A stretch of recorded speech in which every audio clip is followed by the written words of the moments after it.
What's up, guys? This is EJ Holland with thewolverine.com, and we are back with another live show here on Tuesday night. Before we dive into your questions, make sure to like this video, subscribe to our YouTube channel for free, get notifications every time we drop new videos. And as always, subscribe to thewolverine.com. We are running a special promo for new subscribers. You can take advantage right now. It's just $1 for your first week, and there's no better week to subscribe than the game week. Obviously, National Signing Day is right around the corner as well. So make sure to head over to thewolverine.com. Take advantage of that offer today. Remember, it is just $1. But yeah, you can get everything there, and there you see the offer. You can get everything at thewolverine.com, insider information on the team, recruiting, basketball transfer portal, and so much more, plus a message board community with thousands and thousands of users.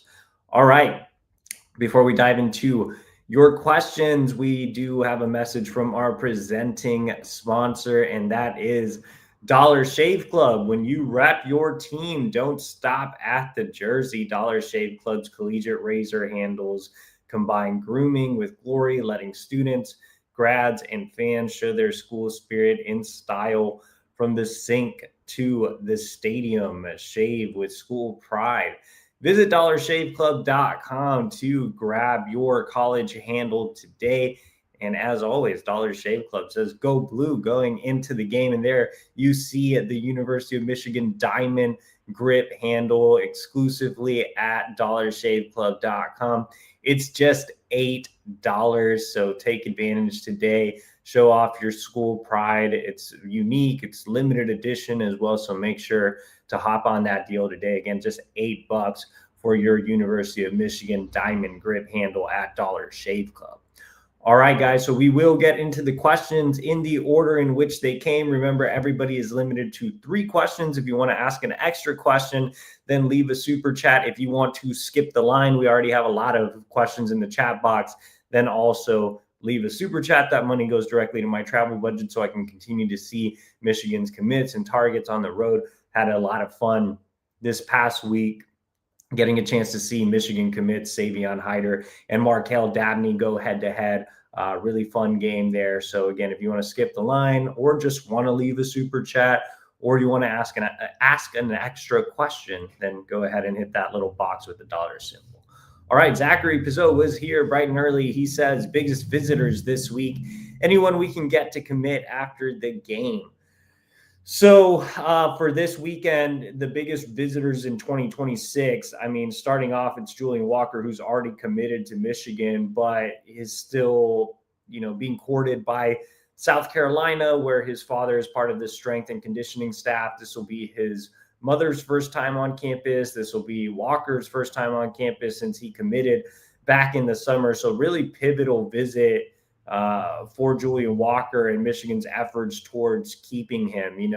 I think that right now I could see this recruitment going either way. I could easily see him sticking after a really good visit, but it wouldn't completely shock me if South Carolina flips him away, given his father being on staff. He's a South Carolina kid. So yeah, I mean, this one is tight down the stretch. Michigan has to hit a home run on this visit. The other 2026 prospect to note here is Adrian Hamilton. He's a 3-star offensive line commit to Virginia Tech. Virginia Tech just hired James Franklin as its head coach, but there wasn't really a pre-existing relationship there. It's not like Franklin really recruited Adrian Hamilton at Penn State. Michigan offensive line coach Grant Newsome has done a really nice job with Hamilton the last couple of months. He's also a teammate of Michigan edge commit Tariq Boney, who will also be at the game. That connection certainly helps. So I wouldn't be surprised if Michigan ends up flipping Adrian Hamilton before the end of the weekend. And then obviously in 2027, you have some big names coming in, including Monson Sales, 5-star wide receiver out of Indiana, Kamon Spell, the #1 running back in the country. So big weekend, biggest weekend by far of the season. Zachary Pizot says, Latest intel on Hayden Finney. Is there a plan B at corner if he doesn't visit? So yeah, I didn't mention Hayden Finney in your first question because he has not confirmed yet. They are still talking about it. I think we will know later in the week if Michigan is going to get a visit. Right now, there is optimism that Finney will make his way to Ann Arbor. He's just outside of the top 100, but definitely one of the best corners in the country. I was really impressed with him when I saw him in 7-on-7 at OT7 in Dallas back in the spring. But yeah, he's a tall, long corner, a lot to like about his game. There's a reason Michigan is making him a top priority. I think they're willing to play NIL here. LSU obviously still has question marks as far as who's going to be the next head coach there. I know there are a lot of rumors about Lane Kiffin, but obviously that is not finalized, and I'm not sure if it will be before signing day. That'll be, an interesting storyline to follow. Again, signing day is next Wednesday. So, if he does make it to campus, then I do think Michigan has a great shot. If he doesn't make it to campus, I don't know what Michigan does. The only other corner that Michigan has been able to get on campus for a visit this fall is Jamarion Vincent, who's committed to Baylor and is still an option, but it's looking more and more likely like he's going to stick with Baylor. So maybe we see what's left in the late period. Maybe they go portal. Maybe they just spend in 2027. I don't really know. Maybe somebody pops up that, they've been keeping under the rug. We'll see. But right now the focus is on Finney. Zachary Pizzo says, is it crazy to think we can get 3 of the top 4 2027 wide receiver targets, especially with the way Marsh is playing and how much opportunity there will be? Yeah, there will be plenty of opportunity. That's certainly a big selling point to come in and make an immediate impact. It's no secret Michigan needs wide receiver help. And, the Wolverines are in a good spot early on with 4 targets being Monch and Sales. Dakota Warant, both of those guys will be at the game. Matthew Gregory, who recently visited, and Quinn Burrell, who also recently visited. So I would say 3 is pretty optimistic. I think 2, it's not crazy, but it's certainly optimistic.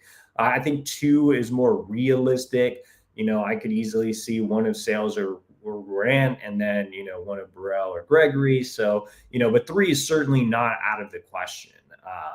I think Michigan is willing to play the NIL game there. And like you said, there's plenty of opportunity. Tyson Smith says, I saw your story on the updated rankings. I saw Smeagol and Pyle dropped big time. Did you have anything to do with it? No, man. I mean, that's just people's opinions. They're just agreeing with my opinion. That wasn't just Rivals' rankings. So if you missed it, I did a story on the industry rankings today over at the Wolverine. And when you look at the rankings, if our producer Megan can scroll down a little bit on this profile, this is Brady Smeagol. So you see Rivals has him as a 3-star, 24/7 has him as a 3-star, and then ESPN has him just outside of the top 200. So when we look at the Rivals industry ranking, that's equally weighed among the 3 major services. So each service gets 33%, and then, the computer spits out an average. And so he's ranked number 400 overall and just inside, 4-star territory.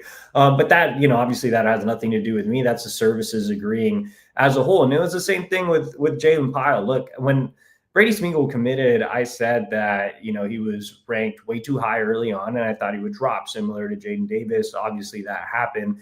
And again, it's nothing to really do with my opinion. It's just other services kind of caught on with that. It's kind of the same thing with Pyle. He was kind of a high floor guy who really peaked early on in the process and has continued to gradually drop. So, it's nothing to really do with me. It's more so just, these are guys that, we're probably ranked a little too high early on and then just continued to drop because they didn't progress as expected. I mean, when you look at Pyle, doesn't have any updated times from, sophomore year, I think, on.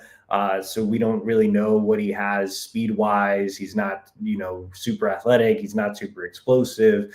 Is he just a possession guy at slot with Brady Smeagol? He had a problem turning the ball over. Then he tore his ACL. He was already a guy who didn't have elite arm strength, who kind of lack mobility as well. So, I think this is just the rankings adjusting at the end of the cycle, which, when it comes to rankings, guys, they're going to change because we get more data points. Like, they're going to be drastically different junior year to senior year, because we get to see these guys so many times. And so, again, no ill will to Brady Smeagol or Jalen Pyle. Like, it's just part of the process, man. Tyson Smith says, are we going to get anybody to commit this weekend? Like I said earlier, I think Adrian Hamilton for 26 is certainly a good option there. I'm really close to putting in a flip pick. I just haven't, because he's never been to campus. So I think, if everything goes well day one, I'll, more than likely put in a flip pick there. 2027, it wouldn't be surprising to see some guys jump in early, especially if Michigan is able to pull out a win against Ohio State. I could see some guys just hopping on that momentum. I think some candidate, Charles Woodson Jr., if he makes it to campus, would certainly be a candidate. I have a pick in for him. I have an early pick in for in-state edge Ricardo Kitchen. He's going to be back on campus. So, you could see some of these guys that are already trending towards Michigan just say, hey, I'm going to shut it down early. I'm going to go ahead and pull the trigger. Tyson Smith says, what are you making for Thanksgiving? Well, obviously I'm making turkey. I'm still figuring out the brining process. Then I'm making mashed potatoes, bacon wrapped green beans, cream corn.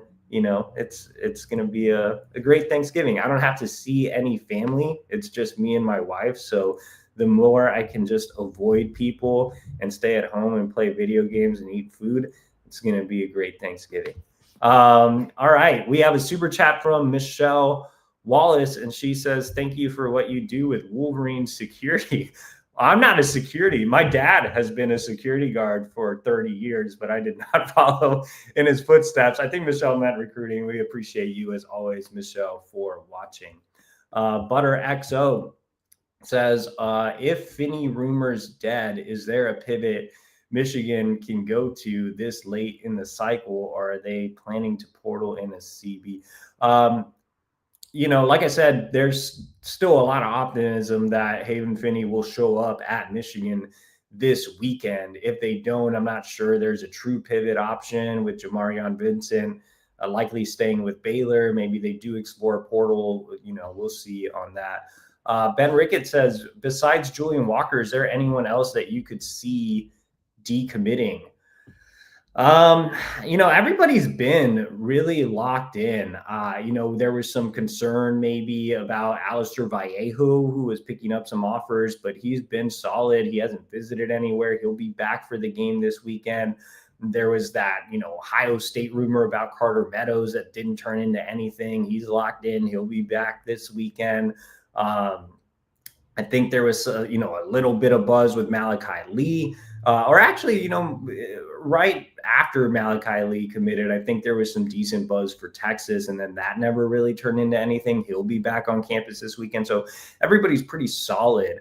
I think maybe the guy I would keep an eye on is Brady Smeagol, just because Michigan took another quarterback, but I don't know, what position he'd be in, especially having suffered a major injury as a senior. But that would be the only one that I, wouldn't be surprised if it were to pop up.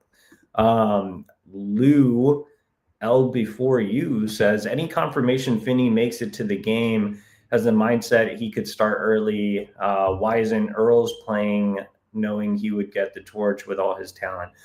So like I said, still optimism Finney makes it in. No confirmation just yet. I think that'll come a little later in the week.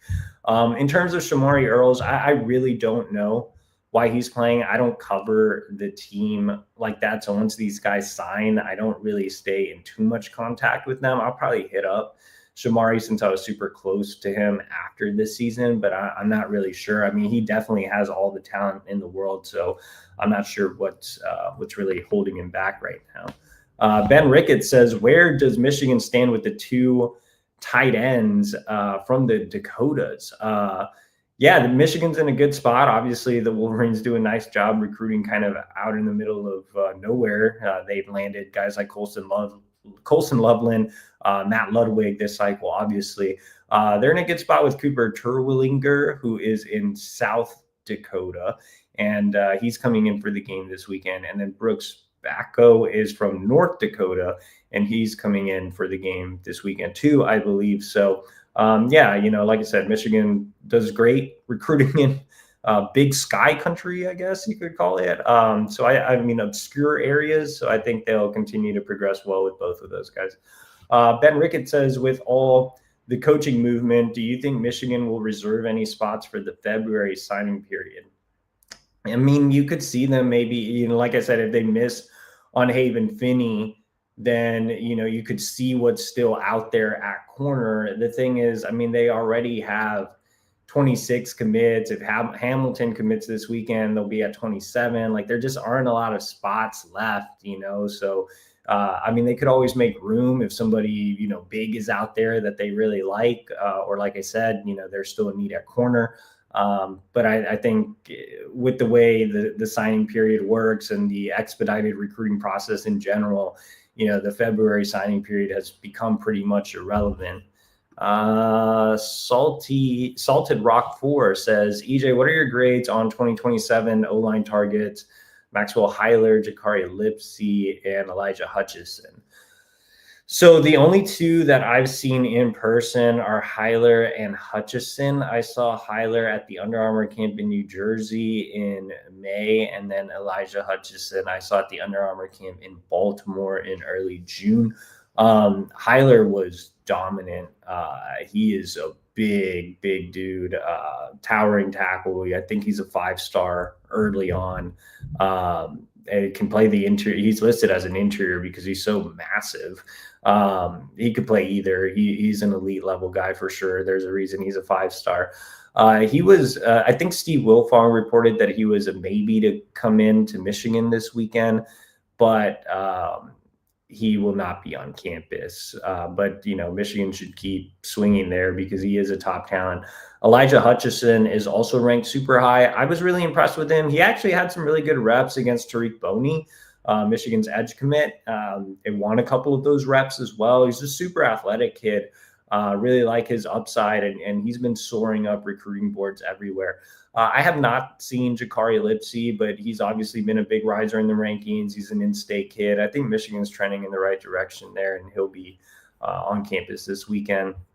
Salted Rock 4 says, what are your thoughts on Marcus Fakotu, and do you think Michigan can be a factor in his recruitment? So I don't know too much about him, to be completely honest. He just reclassified from 28 to 27. I know he's a highly touted defensive lineman out of California. But in terms of his recruitment, I think we're just getting a little bit more familiar with him since he just reclassed. But you see, despite the reclass, he's now the number 2 defensive lineman in the country. He's a massive kid at 6'7", close to 300 pounds. So really interested to learn more about him after he makes his first visit after the weekend. Salted Rock 4 says, have you watched Jack Brown, Gavin Williams, or Isala Wiley Abba? So Jack Brown is a pretty highly touted tight end, but I haven't seen much of him. I also haven't seen much of Isala Wiley Abba, who named Michigan in his top 8. He's a defensive back out of National Power St. John Bosco. I have watched some Gavin Williams, who is one of the highest ranked safeties in the country out of California. He's a really impressive looking prospect, two-way standout at the high school level. Michigan will look to swing big this weekend. He's, I believe, an early lean to USC, so we'll see, how things come together during his first trip in Ann Arbor.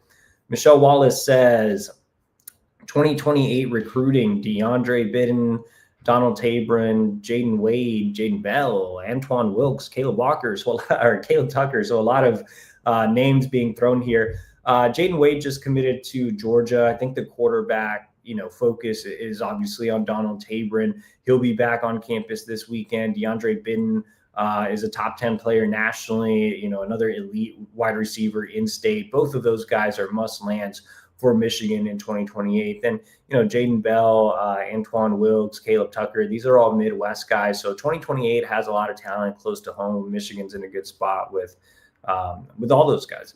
Wolverine Casual says, of Michigan's 2026 prospects, who do you think should get bumped in the final post All-Star game rankings? And who do you think will get bumped, if anyone?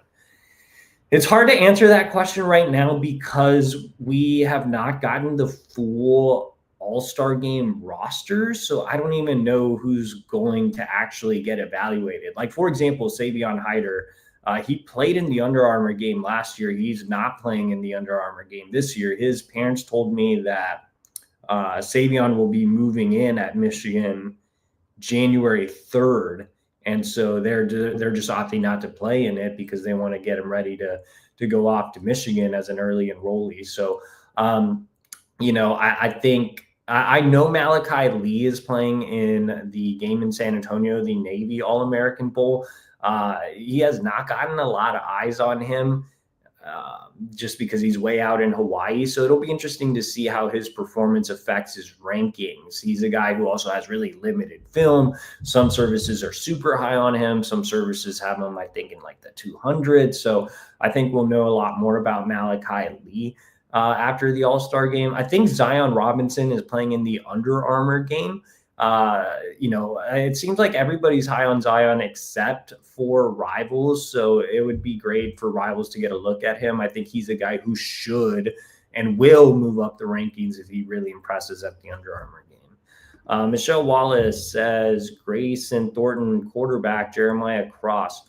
I really don't know who Grayson Thornton is. Again, the focus on 28 quarterback is Donald Tabron. Jeremiah Cross, he's an intriguing athlete out of River Rouge. I had a chance to see him in 7-on-7 this offseason. 28, pretty talented in state, just like 27 is. Cross, Tabron, Bidden, all those guys will be top priorities for Michigan, in my opinion. I don't think the Wolverines have offered Cross just yet, but he's one that I do think will develop into that Michigan level player. Let's go down to Towastikin, who says, what's up, EJ? What's up, Towastikin? Ashton Meyer, 7110, says, do you think Michigan will ever recruit like Ohio State? And if no, why not? No, I don't, because I don't think Michigan really envisions itself recruiting like Ohio State. Like, I don't think they want to recruit like Ohio State. They want to recruit like Michigan in two senses. One, Michigan is kind of a unique program. I often reference, finding Michigan kids. They want to keep a similar culture that they had when they won the national championship, and that includes finding really high character kids that fit the program.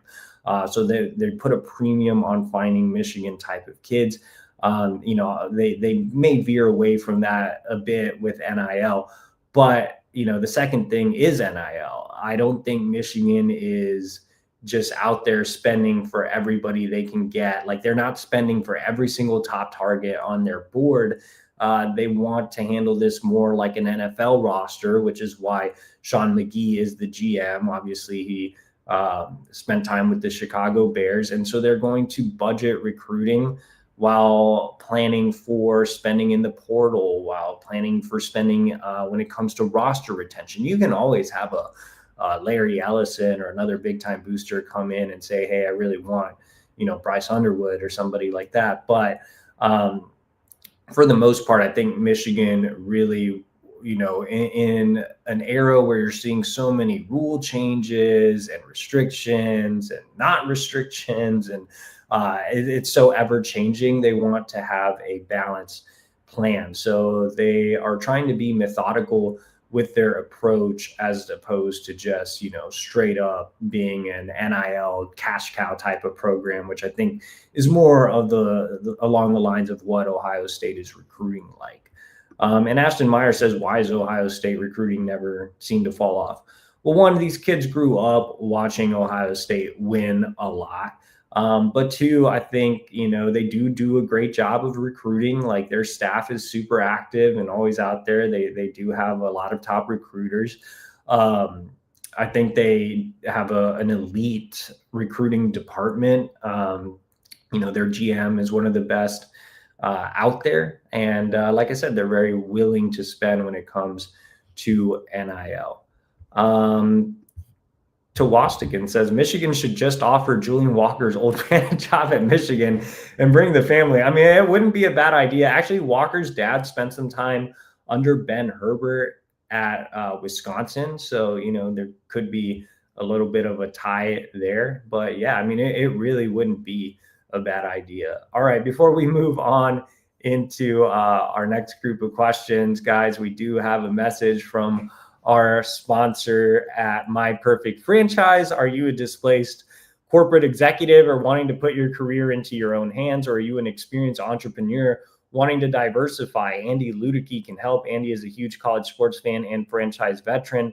Having owned multiple franchises and businesses, using his expertise, he helps others find their American dream through a very thorough consultation and evaluation process. Call Andy. Put your life and career in your own hands. Best of all, his services are 100% free to use. So what do you have to lose? Find your perfect franchise at myperfectfranchise.net. You can always call Andy at 404-973-9901 or email him at andy@myperfectfranchise.net. He'll even set up a Zoom call with you and take you through the wonderful world of franchises. And you could even own a Moe's or a Qdoba just to shove it down Chipotle's throat, since they put out that anti-Michigan tweet today that they later took down. So if you're like, screw Chipotle, let's go ahead and get a Moe's going or a Qdoba going, then Andy Luedecke is your guy. Hit him up at andy@myperfectfranchise.net or just call him at 404-973-9901. All right. Don Brock 8415 says, any chance we get Calvin Russell? Probably not. There hasn't been any real significant buzz with Russell. I think Michigan will spend on NIL when it comes to the portal and when it comes to 2027. But I don't know, man. Like, I just don't see Russell as a fit. He's a very talented player, but I'd probably just veer away. Tewastigan, that's just a random comment. And then Father Larsathan says, you should try my barber if you're ever in Ann Arbor, EJ. He's a fantastic singer.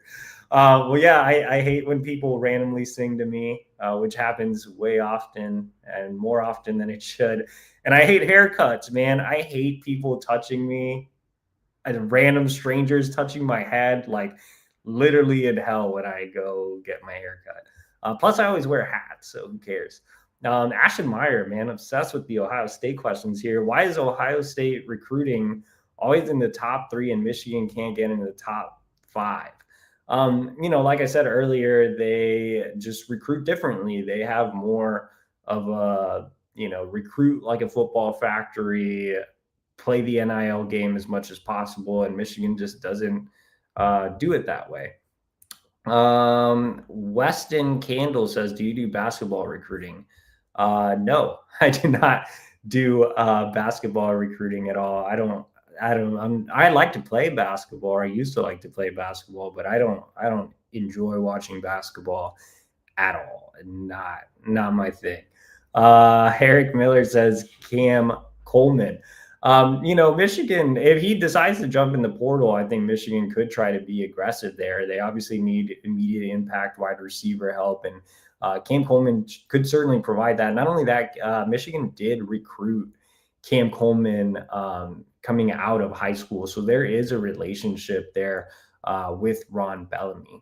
And looks like that is the last question. All right, guys. So appreciate y'all for joining me tonight. Make sure to like this video, subscribe to our YouTube channel for free, get notifications every time we drop new videos. And remember, take advantage of our flash sale, $1 for the first week over at thewolverine.com. New members only, just $1. You get exclusive insider information on everything Michigan recruiting, the team, transfer portal. You can come join the discussion before the game with our great message board community, the Fort, which has thousands and thousands of users. And of course, you get to get all your coverage before National Signing Day, which is set for next week. Again, guys, appreciate y'all for joining me, and we'll be back next week on the day before signing day. So make sure to tune in.